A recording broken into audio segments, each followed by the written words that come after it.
ಸದ್ಯ ಬಂದಿರಲ್ಲ.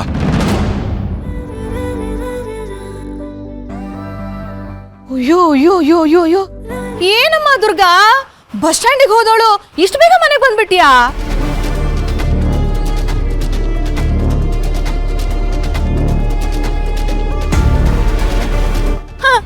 ಅಲ್ವೇ, ನಮ್ಮ ಹಿತನಿಗೆ ನೀನಂದ್ರೆ ಇಷ್ಟ ಇಲ್ಲ, ನೀನು ಮುಖ ನೋಡೋದಕ್ಕೂ ಅಸಹ್ಯ ಪಡ್ತಾಳೆ ಅಂತ ಹೊರಟು ಹೋದವಳು ಅದೆಷ್ಟು ಬೇಗ ಸ್ವಾಭಿಮಾನ ಅನ್ನೋದು ಕರಗ್ಬಿಡ್ತಪ್ಪ. ಏನೋ ಒಟ್ನಲ್ಲಿ ಎಲ್ಲರೂ ಸೇರ್ಕೊಂಡು ಚೆನ್ನಾಗಿ ನಾಟಕ ಆಡ್ತೀರಾ. ಛೀ ತಮ್ಮು ಅಜ್ಜಿ, ದುರ್ಗಾಗೆ ಯಾಕೆ ಹಾಗೆ ಹೇಳ್ತಾ ಇದ್ದೀರಾ? ದುರ್ಗಾನ ಕರ್ಕೊಂಡ್ ಬಂದಿದ್ದು ನಾನೇ.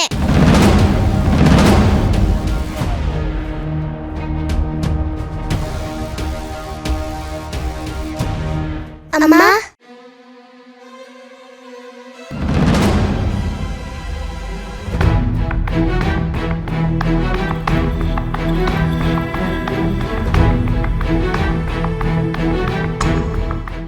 ಅಮ್ಮ, ನೀನು ನಿನ್ ಕೈಯಾರೆ ಅಡ್ಗೆ ಮಾಡಿ ನನಗೆ ತಿನ್ನಿಸ್ತೀಯಾ?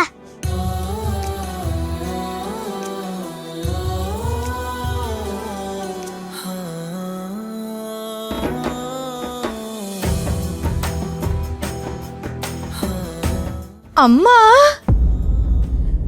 ಹಿತ ಪುಟ್ಟ, ಏನಂದೆ ನೀನು? ದುರ್ಗನ ಏನಂತ ಕರ್ದೆ? ಅಮ್ಮ ಅಂತ ಕರೆದೆ ಅಪ್ಪಮ್ಮ. ಇನ್ಮೇಲೆ ಇವರು ನನಗೆ ಅಮ್ಮ ಆಗಿರ್ತಾರೆ. ನಾನು ಇವ್ರನ್ನ ಅಮ್ಮ ಅಂತಾನೆ ಕರೆಯೋದು.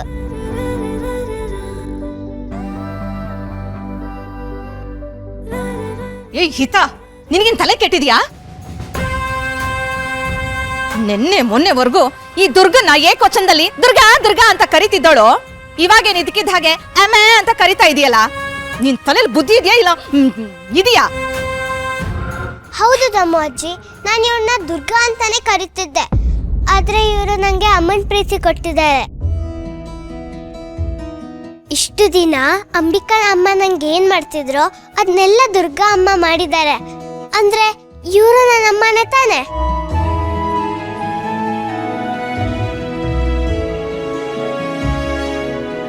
ಹೇ ಹಿತ, ಯಾರ್ಯಾರೋ ಬಂದು ಏನೇನೋ ಮಾತಾಡ್ತಾರೆ ಅಂದ ತಕ್ಷಣ ಎಲ್ಲರೂ ಒಪ್ಕೊಂಡ್ಬಿಡ್ತೀಯಾ?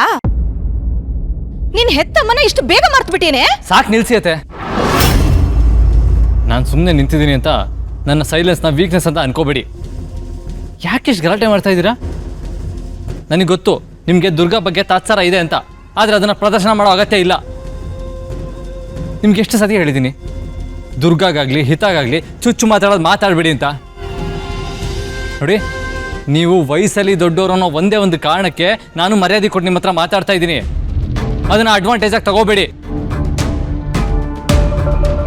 ಹಿತ ದುರ್ಗನ ಅಮ್ಮ ಅಂತ ಕರೆದಿದ್ದಾಳೆ, ಅದನ್ನ ನೋಡಿ ಖುಷಿ ಪಡೋದು ಬಿಟ್ಟು ಹೊಟ್ಟೆ ಹುರ್ಕೋತಾ ಇದ್ದೀರಲ್ಲ. ನೋಡಿ, ದುರ್ಗಾ ಇಂದ ಹಿತ ಇಂದ ನೀವು ದೂರ ಇರಿ, ಅದು ನಿಮಗೂ ಒಳ್ಳೇದು.